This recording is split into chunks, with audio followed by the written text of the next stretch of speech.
मित्रों, जीताइस की online class में आप सभी का हार्दिक अभिनंदन है। मैं मिथिलेश कुमार एक बार पुनः आप सभी का हार्दिक अभिनंदन करता हूं। मित्रों, इससे पहले की क्लास में हमने हिंदी भाषा के उद्भव और विकास पर चर्चा की।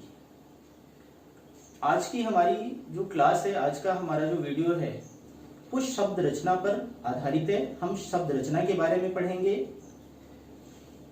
दोस्तों, शब्द रचना जो है वो 4 पद्धतियों से, 4 विधियों से होती है। हिंदी में शब्द रचना संधि के द्वारा, समास के द्वारा, उपसर्ग के द्वारा और प्रत्यय के द्वारा होती है। इन चारों विधियों में सर्वाधिक शब्द रचना जो होती है वो संधि की प्रक्रिया से होती है। मित्रों, संधि हमारा एक ऐसा टॉपिक है जो हर छोटे से छोटे, बड़े से बड़े एग्जाम में आता है।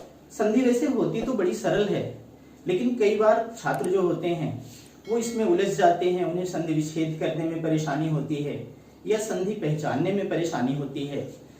तो इसके लिए मैं आज आप लोगों को संधि पढ़ाऊंगा और मैं कुछ इस तरीके से पढ़ाऊंगा कि आप अच्छी तरह से, बिल्कुल अच्छी तरह से संधि समझ जाएंगे और आगे आपको संधि पहचानने में या संधि विच्छेद करने में किसी तरह की कोई परेशानी नहीं आएगी। तो साथियों, अब हम संधि की चर्चा करते हैं, संधि के बारे में जानते हैं। संधि होती क्या है, संधि विच्छेद कैसे किया जाता है, या अलग अलग संधियों की पहचान कैसे की जाती है। सबसे पहले तो हम बात करेंगे कि संधि होती क्या है, कैसे होती है, क्या होता है संधि में। साथियों, संधि जो है वो 2 वर्णों के मेल से उत्पन्न होने वाला विकार है। संधि की प्रक्रिया में 2 वर्ण परस्पर जुड़ते हैं। जुड़ने के पश्चात उनमें विकार आता है। विकार से मतलब परिवर्तन से होता है। 2 वर्ण जब परस्पर जुड़ते हैं तो उनमें मात्रात्मक या व्यंजनात्मक परिवर्तन दृष्टिगोचर होता है, दिखाई देता है। तो जो परिवर्तन दिखाई देता है उसी को संधि कहते हैं। अर्थात हम पारिभाषिक रूप में ऐसा कह सकते हैं कि 2 वर्णों के मेल से उत्पन्न होने वाला विकार संधि है। दोस्तों, संधि की प्रक्रिया में 2 या 2 से अधिक पद परस्पर जुड़कर एक पद या शब्द बनते हैं। संधि की प्रक्रिया में होता क्या है कि प्रथम पद का अंतिम वर्ण और दूसरे पद का प्रथम वर्ण परस्पर जुड़ते हैं। जुड़ने के बाद उनमें यदि स्वर संधि है तो मात्राओं का परिवर्तन होता है, यदि व्यंजन संधि है तो उसमें व्यंजन वर्ण का परिवर्तन होता है। जैसे इसे आप देख सकते हैं, शरणागत शब्द है। ये 2 शब्दों से मिलकर बना हुआ है, शरण और आगत। इसमें पहला पद जो है वो है शरण, दूसरा पद जो है वो आगत है। पहले पद का अंतिम वर्ण शरण में क्या है, अ है। दूसरा पद जो है आगत, उसका प्रथम वर्ण क्या है, आ है। यहाँ संधि की प्रक्रिया में क्या हुआ कि प्रथम पद का अंतिम वर्ण अ और उत्तर पद का प्रथम वर्ण आ दोनों मिलकर आ में बदल गए। तो यहाँ हम देख रहे हैं कि यहाँ एक परिवर्तन हो रहा है। ये जो परिवर्तन हो रहा है, अ और आ का मिलकर आ बन जाना, यही संधि कहलाता है। साथियों, संधि में हमेशा ये ध्यान रखेंगे, संधि हमेशा तत्सम शब्दों में होती है और संधि के द्वारा हम शुद्ध वर्तनी लिखना सीखते हैं। संधि विच्छेद करके हम किसी कठिन से कठिन शब्द का अर्थ निर्धारण कर लेते हैं या अपनी आवश्यकता के मुताबिक हम नए शब्द संधि के द्वारा बना सकते हैं। दोस्तों, संधि के सामान्यतः 3 भेद किए जाते हैं, स्वर संधि, व्यंजन संधि और विसर्ग संधि। स्वर संधि जो होती है, स्वर संधि स्वर के साथ स्वर का मेल होना स्वर संधि है। पारिभाषिक रूप में हम कहते हैं कि स्वर के साथ स्वर के मेल से जो विकार उत्पन्न हो उसे स्वर संधि कहा जाता है। अर्थात स्वर संधि जो है, स्वर संधि में स्वर के साथ स्वर का मेल होता है। अब हम बात करेंगे व्यंजन संधि की। व्यंजन संधि जो होती है, इसे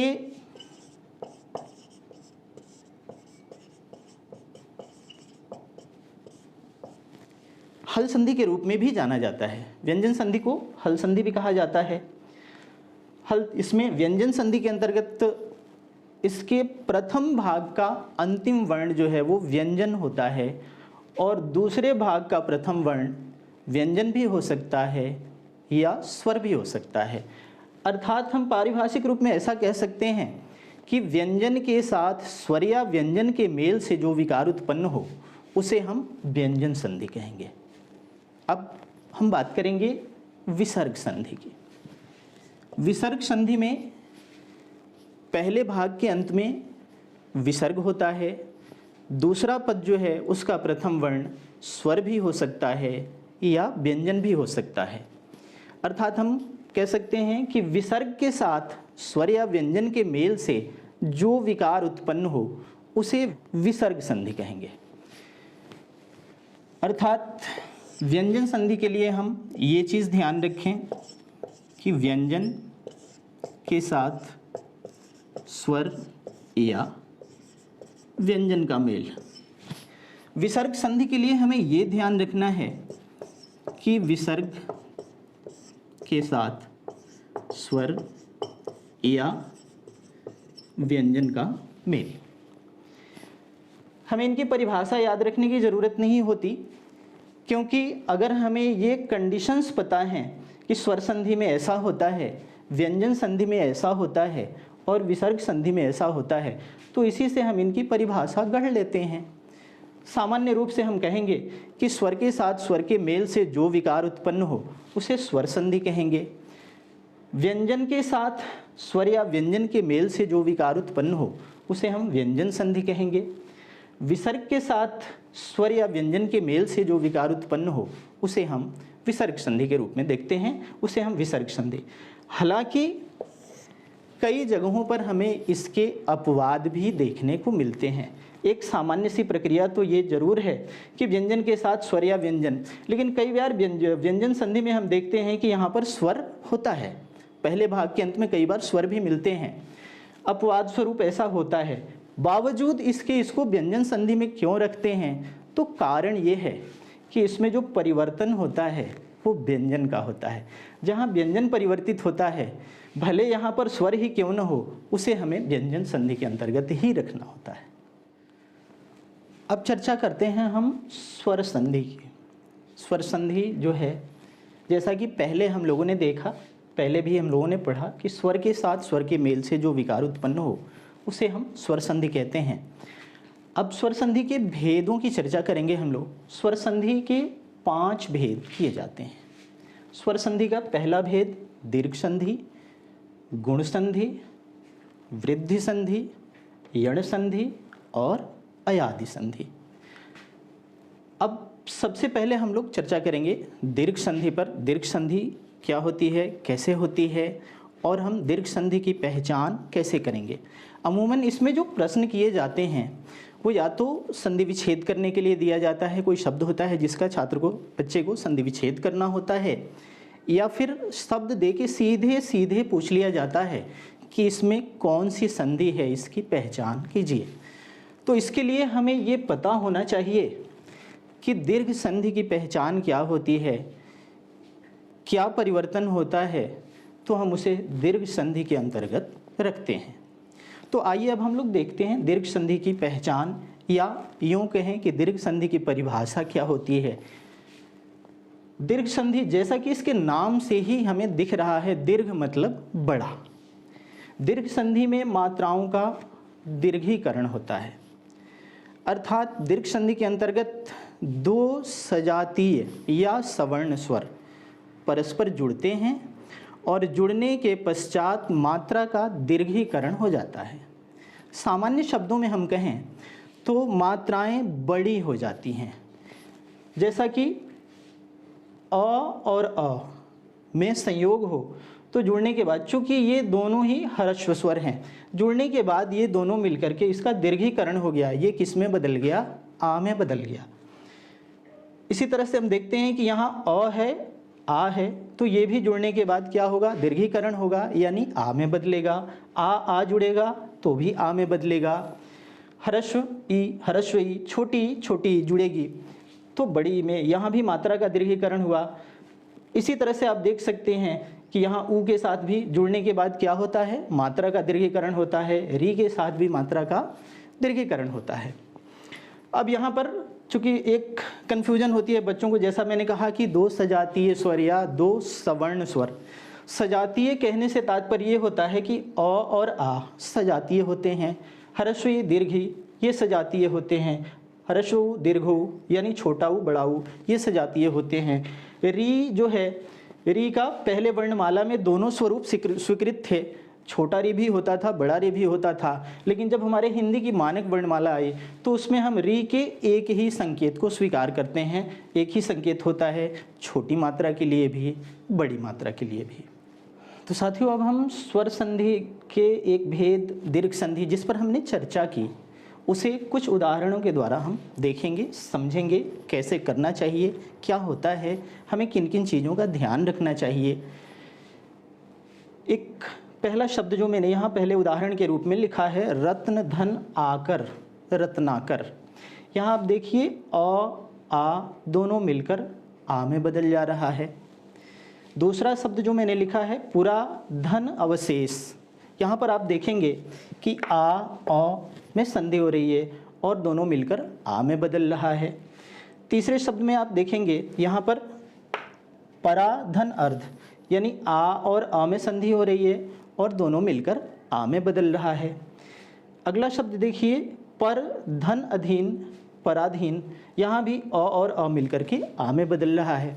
तो इस तरह से सब जो वर्ण जुड़ते हैं उनमें मात्रात्मक परिवर्तन होता है और फिर नए शब्द का निर्माण होता है। यहाँ पर कई बार ये दिक्कत आती है, जैसे यहाँ पर आप इन दो शब्दों को देखें, परार्ध और पराधीन। ये तो चलिए मैंने दोनों शब्द को जोड़ के आपको लिखा और ये बताया कि ये दोनों के मिलने से बनता क्या है, लेकिन इसमें प्रश्न करने का एक तरीका ये भी होता है कि शब्द इधर से दिए जाएं और आपको उसका संधि विच्छेद करना हो।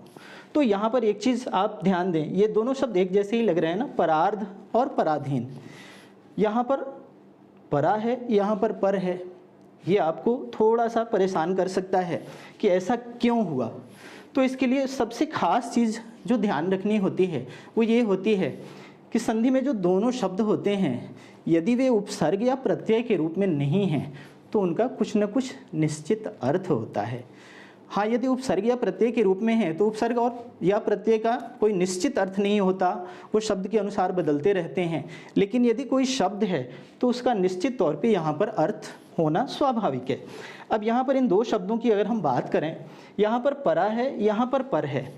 परार्ध का मतलब होता है बाद का आधा, पराधीन का मतलब होता है दूसरे के अधीन।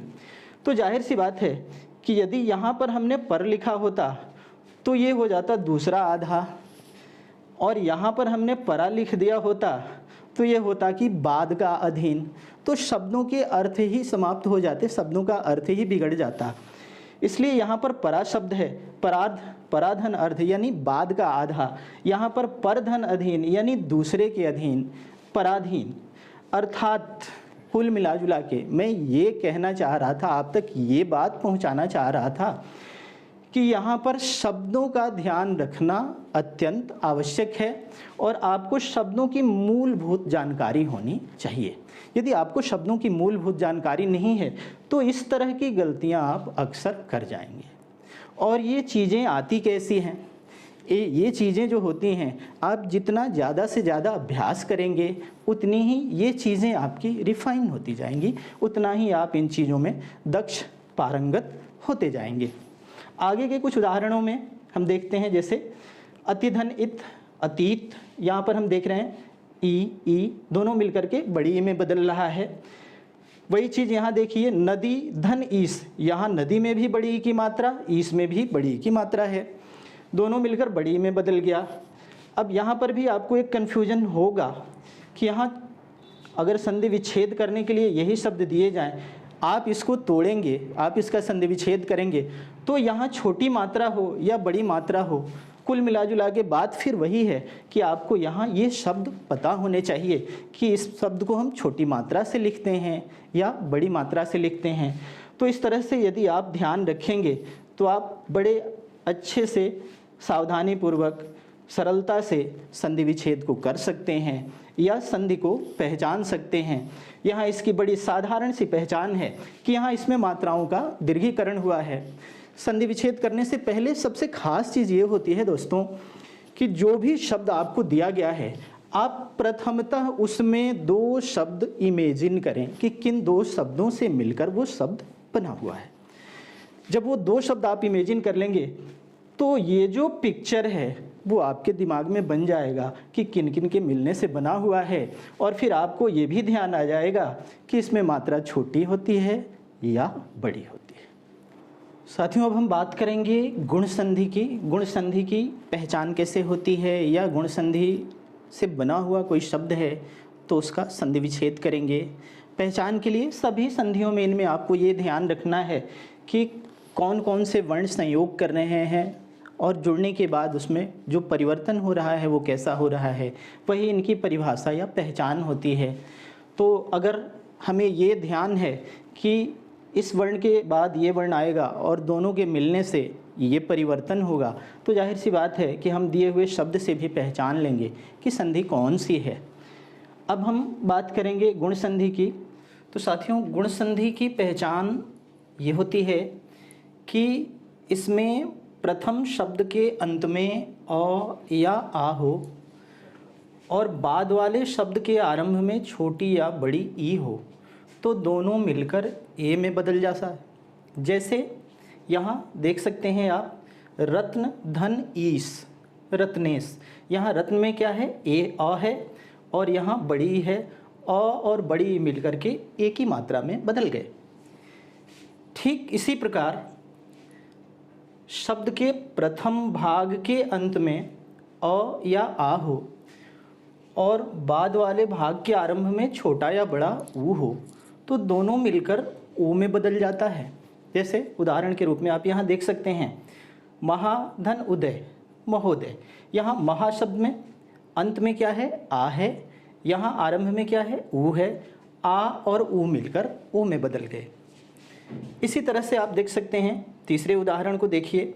यहाँ पर शब्द के अंत में अ या आ है, दूसरे भाग के आरंभ में री है, अ या आ के साथ री के मेल से क्या बना, अर बना, जिसे हम मात्रा के रूप में रेफ कहते हैं। यहाँ आप उदाहरण देख सकते हैं, महाधन ऋषि, आ इसके साथ री का संयोग हुआ, दोनों मिलकर क्या बन गया, महर्षि। अब यहाँ पर ध्यान देने की चीज़ ये होती है कि जब हम संधि विच्छेद करते हैं तो इन शब्दों में आने वाली मात्राएं जो हैं वो कैसी हों, छोटी हों या बड़ी हों। तो जैसा कि मैं पहले भी कह चुका हूँ, यहाँ पर इन शब्दों के मात्राओं की जानकारी आपको होनी चाहिए। किस शब्द में छोटी मात्रा लगती है और किस शब्द में बड़ी मात्रा लगती है। अगर ये चीज़ आप ध्यान रखेंगे तो कोई भी संधि विच्छेद आपका गलत नहीं होगा। साथियों, अब हम बात करेंगे वृद्धि संधि की। वृद्धि संधि को कैसे पहचानेंगे, या वृद्धि संधि से बने हुए शब्द का संधि विच्छेद करने में हमें किन किन बातों का ध्यान रखना चाहिए। वृद्धि संधि की पहचान ये होती है कि शब्द के प्रथम भाग के अंत में अ या आ हो और शब्द के दूसरे भाग के आरंभ में ए या ए हो, तो अ या आ के साथ ए या ए का संयोग जब होगा तो दोनों मिलकर ए में बदल जाएगा। ठीक उसी प्रकार अ या आ के साथ जब ओ या औ का संयोग होता है तो दोनों मिलकर औ में बदल जाता है। अब यहाँ पर यदि संधि विच्छेद करने की बात की जाए और कोई ऐसा शब्द दिया गया है जिसमें ए की मात्रा है या औ की मात्रा है, तो जब आप उसका संधि विच्छेद करेंगे यहाँ से टूटेगा। जहाँ पर ए की मात्रा है वहाँ से विच्छेद होगा, जहाँ पर औ की मात्रा है वहाँ से विच्छेद होगा। विच्छेद होने के पश्चात दूसरे भाग का जो शब्द है वो ए से शुरू होगा या ए से शुरू होगा, ओ से शुरू होगा या औ से शुरू होगा। बस इसका ध्यान आपको रखना है कि उस शब्द में मात्रा कौन सी लगती है, ए की लगती है या ए की लगती है। अब यहाँ पर आप उदाहरण से देख सकते हैं। यहाँ पर जैसे मैंने यहाँ पर एक उदाहरण दिया है तथैव शब्द का, तथा धन एव। यहाँ पर इस उदाहरण में आप देखिए आ ए मिलकर के ए बन रहा है। दूसरे उदाहरण में देखिए महौषधि शब्द को लिया है हमने, यहाँ पर महा धन औषधि, आ औ मिलकर के औ में बदल रहा है। तो आपको जो प्रश्न दिए जाएंगे इस तरफ से भी दिए जा सकते हैं कि इनके मिलने से कौन सा शब्द बनेगा, या प्रश्न इधर से भी दिया जा सकता है कि इसका संधि विच्छेद क्या होगा, या प्रश्न इस तरह से भी दिया जा सकता है कि ये शब्द दे दिया जाए और पूछा जाए कि यह शब्द किस संधि के द्वारा बना हुआ है। तो यदि आप ये पहचान ध्यान में रखते हैं तो आप बड़े ही सरलता से इन तीनों प्रकार के प्रश्नों का समाधान कर सकते हैं, इन्हें आराम से आसानी से आप कर सकते हैं। तो दोस्तों अब हम बात करेंगे यण संधि। यण संधि की पहचान कैसे होगी, और कोई शब्द यण संधि से बना हुआ है तो उसका संधि विच्छेद कैसे किया जाएगा। पहचान के लिए हमें सबसे पहले ये ध्यान रखना है कि ये इसका परिभाषिक रूप क्या है। हम ये देख रहे हैं यण संधि में कि यदि ह्रस्व या दीर्घ ई उ री के अनंतर कोई विजातीय स्वर आए, विजातीय स्वर बोलें तो इससे तात्पर्य ये होता है कि यदि संधि के पहले भाग में जो स्वर है दूसरे भाग में उसी जाति का स्वर न हो, मतलब इधर छोटा या बड़ा ई तो दूसरे भाग में छोटी या बड़ी ई की मात्रा नहीं होनी चाहिए, इधर ऊ की मात्रा है तो दूसरी तरफ ऊ की मात्रा नहीं होनी चाहिए, इधर री है तो दूसरे भाग में री की मात्रा नहीं होनी चाहिए। विजातीय स्वर से हमारा तात्पर्य यही है कि इधर जो स्वर होगा उसी जाति का स्वर दूसरी तरफ नहीं होगा। तो संधि के पहले भाग में यदि ह्रस्व या दीर्घ ई उ री की मात्रा हो और दूसरे भाग के आरंभ में कोई भी विजातीय स्वर आए तो जुड़ने के पश्चात ई य में बदल जाता है, उ व में बदल जाता है, री र में बदल जाता है। इन परिवर्तनों के साथ साथ एक चीज़ और हमें दिखाई देता है कि इनसे पहले य व या र जो बन रहा है इससे पहले जो वर्ण होता है जुड़ने के बाद वो वर्ण भी आधे हो जाते हैं, स्वर रहित हो जाते हैं। क्यों स्वर रहित हो जाते हैं? क्योंकि उन शब्दों में जो स्वर लगा हुआ है मात्रा के रूप में, चाहे ई के रूप में है, चाहे ऊ के रूप में है या री के रूप में है, वो संयोग करके मात्रा में इन वर्णों में बदल जाता है, य व र में बदल जाता है। तो जब ये इन मात्राओं का लोप हो जाएगा तो जाहिर सी बात है कि वो वर्ण जो है व्यंजन वर्ण वो स्वर रहित हो जाएगा, यानी आधा हो जाएगा। अब इससे जुड़े हुए कुछ उदाहरण पर हम चर्चा करेंगे। अब जैसा कि आप इन उदाहरणों के माध्यम से देखें, पहला शब्द जो मैंने लिया है अध्यादेश शब्द लिया है। यहाँ देखिए अधि धन आदेश अध्यादेश।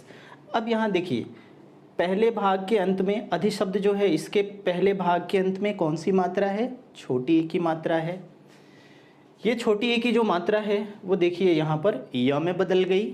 दूसरे भाग के आरंभ में देखिए आ है स्वर के रूप में, मात्रा के रूप में, ये इसमें मात्रा के रूप में लग गया।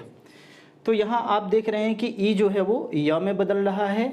यहाँ जो स्वर है वो यहाँ पर मात्रा के रूप में आ जाएगा और ये ह्रस्व ई की जो मात्रा लगी हुई है जिस वर्ण में, जैसा कि मैं पहले भी बता चुका, वो आधा हो जाएगा।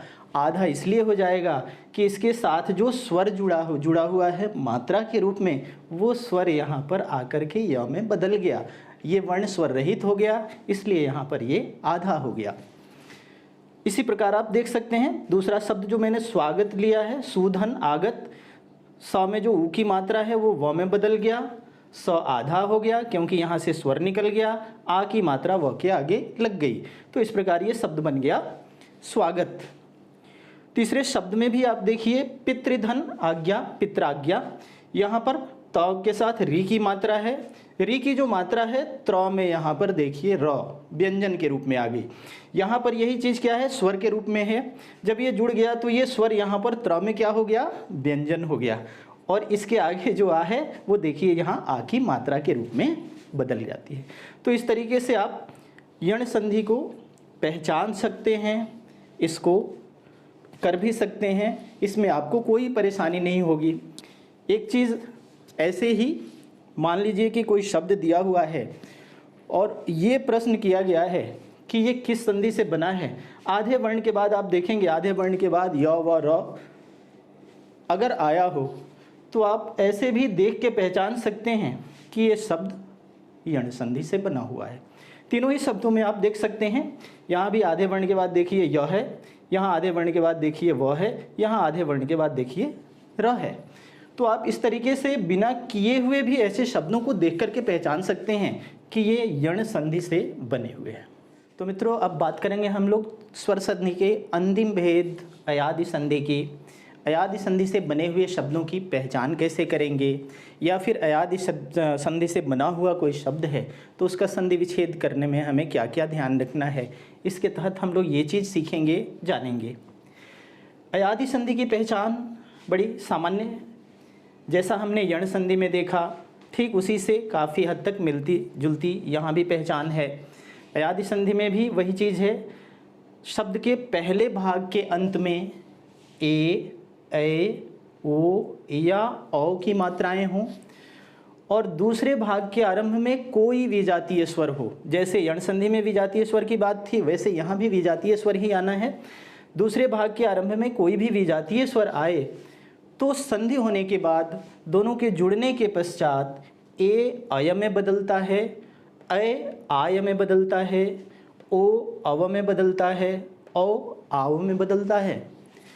तो बड़ी साधारण सी पहचान है इसकी दोस्तों, कि जहाँ पर जिस शब्द में अय बना हो या आय बना हो या अव बना हो या आव बना हो, इस तरह की संरचना हो शब्द के भीतर, तो सीधे सीधे हम ये समझ जाएंगे कि ये शब्द जो है वो अयादि संधि से बना हुआ है।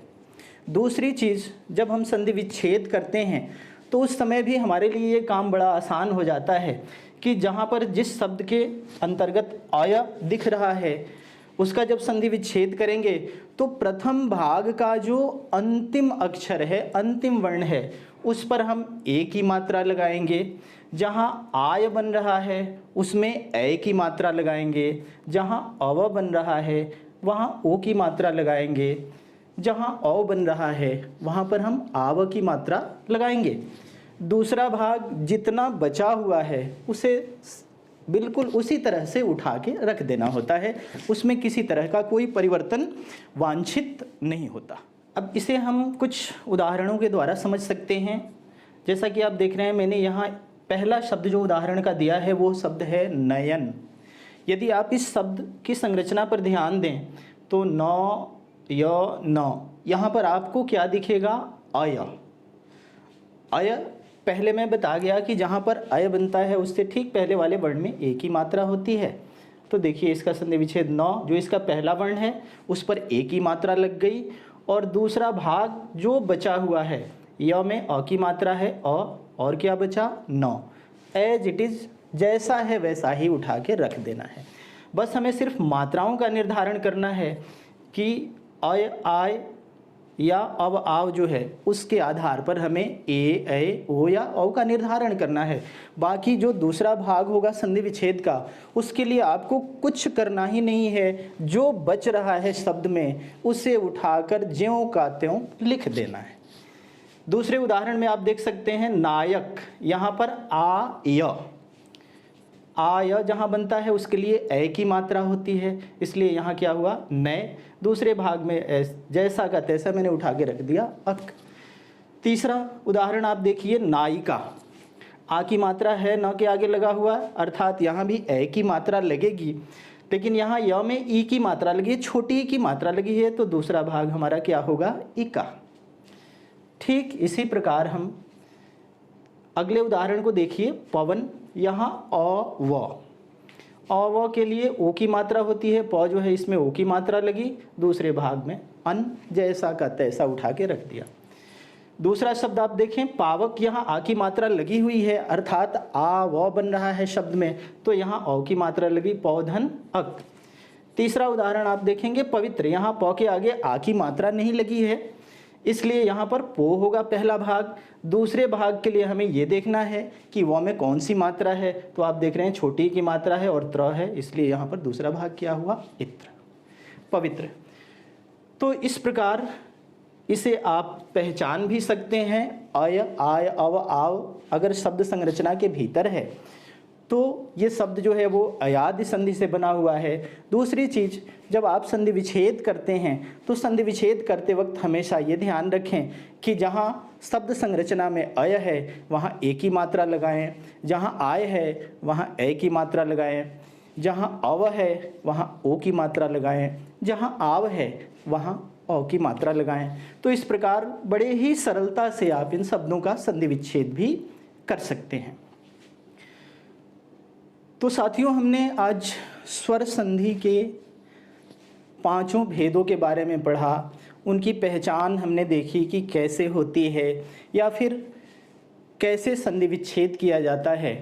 संधि विच्छेद के लिए एक चीज़ और ध्यान में रखेंगे आप लोग कि इसे आप जितना अधिक से अधिक अभ्यास में लाएंगे, अमल में लाएंगे, उतना ही आप इसमें क्रमिक रूप से पारंगत होते जाएंगे। आप में शुद्धता जो है वो आती जाएगी और पहचान भी बड़ा सरल हो जाएगा। तो मैं आप लोगों को ये सलाह दूंगा कि आप ज़्यादा से ज़्यादा इस पर अभ्यास करें और इसे करने की कोशिश करें। स्वतः ही पहचान होनी शुरू हो जाएगी, आप खुद ही पहचानने लगेंगे। ये स्वर संधि का भाग हमारा आज पूरा हुआ। अगले लेक्चर में, अगले वीडियो में हम व्यंजन और विसर्ग संधि के बारे में पढ़ेंगे। उनको देखेंगे कैसे करते हैं, कैसे पहचानते हैं, संधि विच्छेद करने में हमें किन किन चीज़ों का ध्यान रखना होता है। हम बाकी चीज़ों को, व्यंजन संधि और विसर्ग संधि के बारे में अगले वीडियो में पढ़ेंगे। तब तक आप इससे अभ्यास करते रहें। बहुत बहुत धन्यवाद और आप हमसे जुड़े रहिए, हमारे चैनल को सब्सक्राइब कीजिए। इससे अपने पढ़ाई को हमेशा धार देते रहिए और इसका लाभ उठाते रहिए। धन्यवाद।